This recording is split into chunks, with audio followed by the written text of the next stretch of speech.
여러분들 스마트폰 게임 엄청 좋아하시죠? 게임을 좋아하는데 어린이들은 스마트폰의 게임에 빠져가지고 이 세상을 온통 게임으로 보고 있습니다. 그래서 그 게임을 말리고 싶은데 그 말리는 좋은 방법의 하나, 그 좋은 방법의 하나가 바로 요 꽃에 있습니다. 요 꽃 뭐라고요? 요거 개나리 아니죠? 개나리 아니고 이거 진달래입니다. 진달래꽃이 활짝 피었는데 진달래꽃의 요 수술대를 보면 수술대가 이렇게 올라와서 휘죠. 이렇게 휘어서 그 끝에 까만색의 꽃밥이 달려 있습니다. 잘 안 보이시면 조금 크게 하죠. 이렇게 꽃밥이 수술대가 올라와서 휘어서 꽃밥이 달려 있는데 요 꽃밥을 이렇게 와서 올라와서 휘어져 있는 요 꽃밥과 다른 꽃의 꽃밥을 서로 겁니다. 요 수술대와 이쪽 수술대의 꽃밥을 서로 걸어서 서로 잡아 당기면은 둘 중에 하나가 끊어지겠죠. 끊어져서 여기에 꽃밥의 요 아래가 먼저 끊어지는 쪽이 지는 겁니다. 그래서 옛날에 우리 조상들이 요 꽃싸움을 했는데 이러한 꽃싸움을 진달래 꽃싸움이라고 하고 한자로는 화전, 여기에 저는 전투라는 뜻이죠. 그래서 꽃으로 전투를 한다. 꽃싸움이다 하는 것이 옛날 우리 조상들의 꽃싸움 방법인데 이렇게 해서 서로 잡아당겨서 여기가 먼저 끊어지는 쪽이 지는 거죠. 그래서 이기는 쪽의 사람들은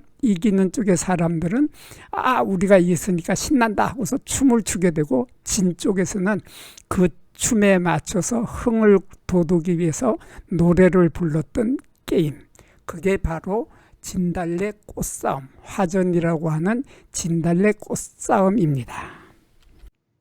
안녕하십니까. 한눈에 알아보는 우리 나무라고 하는 나무도감 책의 저자 박승철입니다. 오늘은 진달래들 한번 살펴보겠습니다. 우리 진달래라고 하면은 산에서 만나는 진달래들은 보면은 낙엽성이죠. 낙엽성이기 때문에 잎이 다 가을이 되면 떨어지고 봄에 잎이 돋아나는데 그 봄에 잎이 돋아나기 전에 꽃이 피는 것이 바로 진달래죠. 그래서 진달래가 꽃이 필 때는 잎이 없습니다. 없는데 산에 다니다 보니까 잎이 있는데도 꽃이 펴있는 진달래가 있습니다. 그게 바로 산진달래죠. 이 산진달래라고 하는 것은 상록성의 진달래를 산진달래라고 하는데 이러한 상록성의 진달래를 산에서 만나셨다면은 그건 대박 중에 대박입니다. 산진달래라고 하는 이 나무는 보면 진달래하고 꽃이 똑같이 생겼죠. 진달래하고 꽃이 똑같이 생겼는데 여기에 보면 요 잎이 작년에 있던 잎이 낙엽이 져서 떨어지지 않고 4월달이 됐는데도 상록성의 잎을 늘 푸른 잎이라고 합니다. 이렇게 늘 푸른 잎을 한자로 상록성이라고 하는데 이러한 상록성의 잎이 달려있는 상태에서 꽃이 피고 꽃이 핀 후에 새로운 잎이 새 순에서 이렇게 돋아나는 거죠. 이러한 특이한 진달래를 우리는 진달래 앞에 산자를 붙였죠. 이렇게 해서 진달래 앞에 산자를 붙여서 산진달래라고 하고 이 산진달래는 대단히 드물게 살고 있습니다. 특히 제주도 한라산에서 특히 잘 만날 수 있는 것이 바로 산진달래인데 여기에 비해서 보통 보는 우리 진달래를 보면 이렇게 생겼는데 진달래에 꽃이 피었을 때 보면은 잎이 없습니다. 잎 찾아보실래요? 자, 돋보기 가지고 찾아보세요. 잎 보입니까? 없죠. 여기도 보면 잎이 없습니다. 잎이 없는 상태에서 꽃이 먼저 핀다.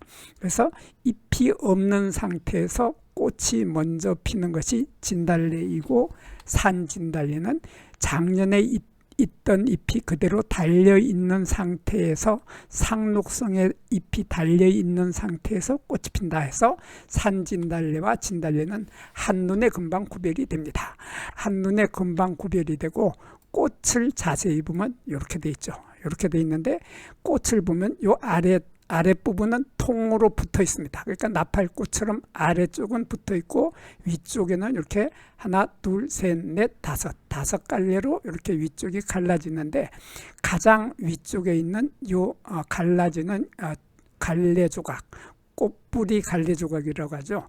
이러한 화관, 이러한 여기가 붙어 있는 꽃들을 우리들은 이걸 꽃잎이라고 하지 않고 화관이라고 하고 한자로 화관이라고 하고 우리말로는 이렇게 꽃뿌리라고 하죠. 이러한 꽃뿌리의 가장 위쪽에 있는 여기를 보면 진달래에는 이러한 반점이 있습니다.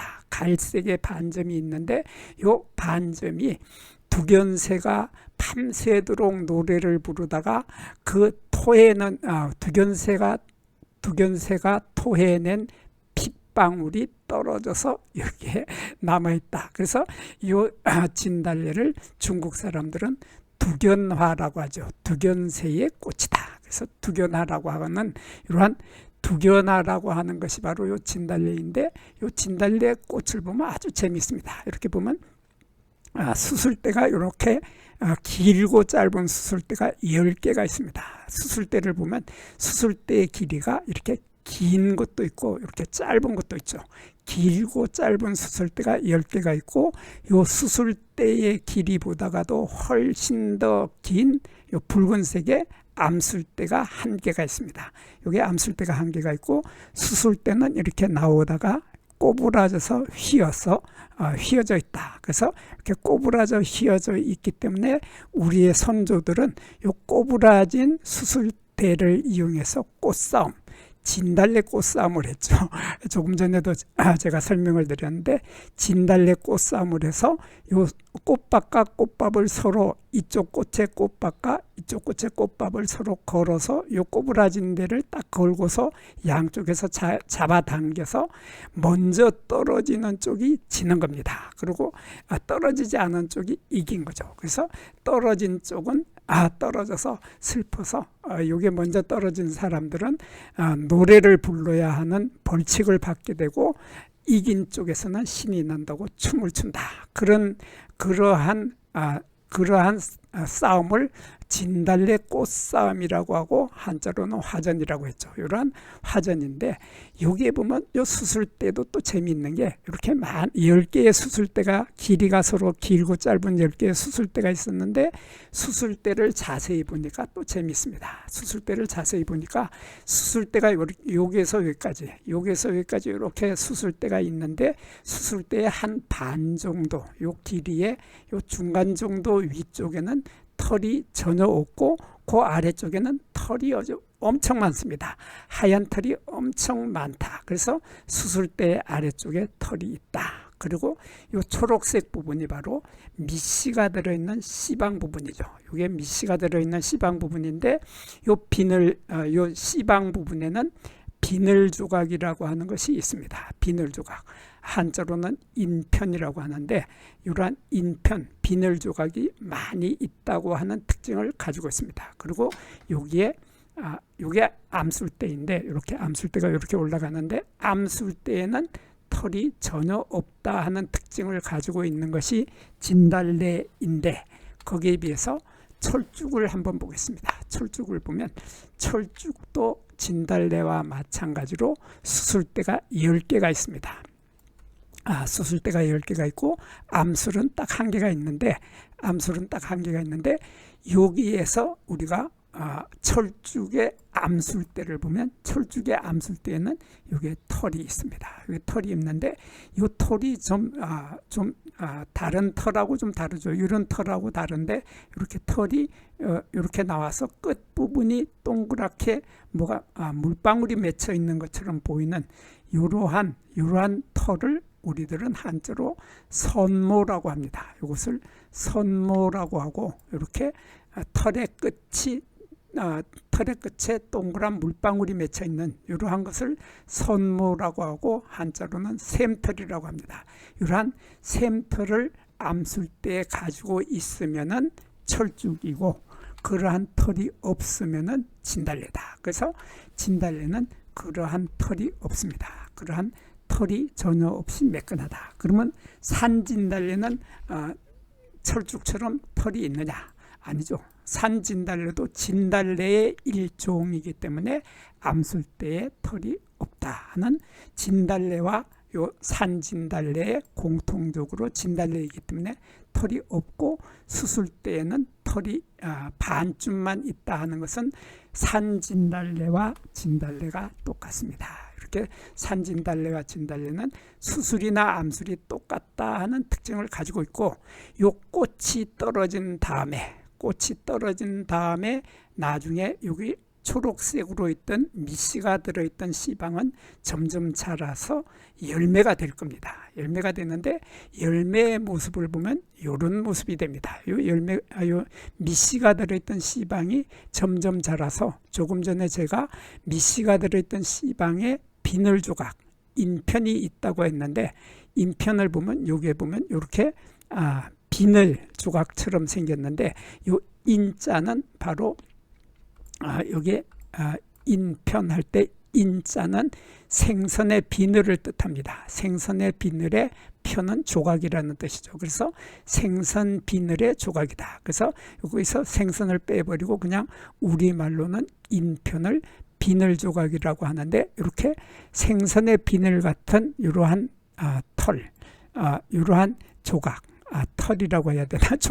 조각이라고 하는 게 맞겠죠. 그래서 비늘 조각들이 여기 꽃자루에도 많이 있고 밑씨가 들어있는 씨방에도 여기 잔뜩 많이 비늘 조각을 가지고 있는데, 요 밑씨가 들어있는 씨방이 시간이 지나면서 익게 되겠죠. 열매가 익게 되면 이런 모습이 돼서 열매가 터지게 되는데, 여기 초록색의 요 부분을 우리들은 심피라고 하죠. 심피라고 하는데, 요 심피가 자라서 열매 껍질이 되는 거죠. 여기 두툼한 목질화된 이러한 열매 껍질이 하나, 둘, 셋, 넷, 다섯, 이렇게 5갈래로 갈라지게 되고, 요 심피가 갈라진 속에 요것이 바로 요거죠.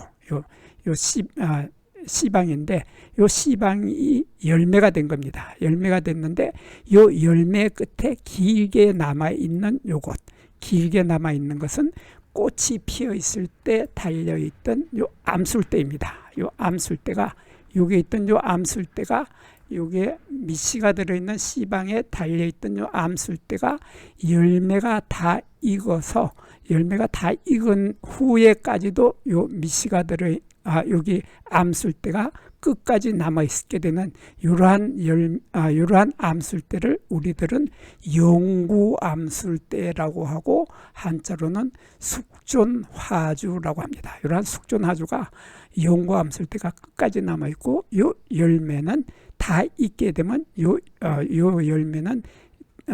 열매는 저절로 터져버립니다. 터져서 요 속에 들어있는 씨앗이 튀어나온다. 그래서 튀어나오는 열매다 해서 튀는 열매라고 하고, 한자로는 삭과라고 합니다. 이러한 튀는 열매를 가지고 있는 것이 진달래죠. 진달래는 아주 강인한 식물입니다. 강인한 식물이라서 우리나라의 저 밑에 한라산으로부터 시작해서 저 끝에 백두산까지 어디든지 척박해서 다른 식물이 자랄 수 없는 척박한 땅에서도 강인하게 잘 자랄 수 있고, 추운 겨울에도 잘 버틸 수 있고, 이러한 바위 위에서도 자랍니다. 바위 위에 건조한 땅에서도 잘 자라고, 습기가 많은 곳에서도 잘 자라고, 햇볕이 잘 비치는 곳을 좋아하지만은 햇볕이 없는 곳에서도 잘 자라는 아주 강인하고 생명력이 강한 것이 진달래이기 때문에, 이 진달래꽃을 우리나라의 국화로 하자 하는 의견들이 상당히 많이 있는 것이 바로 진달래입니다. 이 진달래에는 보면은 여기에 또 꽃이 피어 있을 때 꽃의 모양이 깔때기처럼 생겼죠. 깔때기처럼 생겨서 이 부분이 다 달라붙어 있기 때문에 이것을 화관이라고 하고, 꽃뿌리, 우리말로는 꽃뿌리라고 하는데, 이 꽃뿌리 아래쪽에 보면 이러한 비늘 같은 것이 있는데, 이 비늘은 아까는 눈비늘, 이것은 눈비늘이라고 합니다. 여기 하나, 둘, 셋 이렇게 보이는 것이 눈비늘이라고 하고 한자로는 아린이라고 합니다. 이러한 아린이 싸고 있는 꽃이다. 그런 뜻입니다. 이러한 진달래꽃은 참 특이한 모습을 하고 있는 것이 진달래인데 여기에 산진달래도 진달래와 똑같은데 다만 꽃이 피어 있을 때 보면은 상록성의 잎이 겨울 동안에 그대로 달려 있다가 꽃이 핀 후에도 상록성의 잎은 꽃과 함께 있다는 이러한 뚜렷한 차이점을 가지고 있습니다. 거기에 비해서 철쭉은 열매의 모습을 보면 진달래하고 좀 많이 다른 모습을 하고 있습니다. 진달래와 달리 이렇게 열매 껍질이 갈라지면서 요 속에서 씨앗이 들어있는 이러한 씨앗이 튀어나온다 해서 이것을 삭과라고 하고 튀는 열매인 것은 진달래와 똑같지만은 열매의 모양이 이렇게 달걀 모양이죠. 달걀꼴을 하고 있다. 이렇게 달걀꼴, 한자로는 난형이라고 하는 이러한 달걀꼴을 하고 있고 열매는 샘털, 선모, 아까 말했던 여기에서 말했던 샘털을 그대로 열매 껍질에도 가지고 있는 것이 바로 철쭉입니다. 여기에서 잠깐 구독과 좋아요를 누르는 시간을 갖도록 하겠습니다. 여기 나무도감 공부는 박승철이 사진을 찍고 박승철이 글을 쓴 한눈에 알아보는 우리 나무라고 하는 나무도감 책을 펼쳐서 공부를 하였습니다.